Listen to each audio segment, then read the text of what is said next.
Den 17. september er der valg til menighedsrådet. Vi har valgforsamling i Holbæk Sognegård kl. 19. Jeg hedder Karin Skovbo og er formand for Rosenord Menighedsråd, som er et fælles menighedsråd for Holbæk Udby, Voer og Estruplund Sogne. I den kommende periode står vi og mangler medlemmer til menighedsrådet.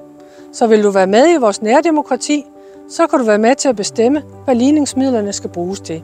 Det kan være til kirkerne og kirkegårdene. Det kan være til aktiviteter, hvor vi bruger tid på at udbringe det gode budskab om samhørighed og fællesskab i nærområdet. Vi står over for en meget spændende periode. Vi skal ansætte en ny sognepræst. Vi skal evaluere vores storpastorat sammen med vores nye provst Anja. Et par meget betydningsfulde opgaver. Dertil ved vi, at de små sogne i de kommende år vil blive meget udfordret med hensyn til vedligehold af middelalderkirker. Det samme gælder økonomien i udligningsordningen.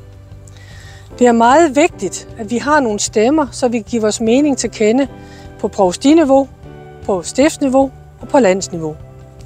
Så har du mod på det, vil vi meget gerne se dig til mødet den 17. september. Er du interesseret, men forhindret, er du velkommen til at indgive en fuldmagt om opstilling til menighedsrådet. Velmødet!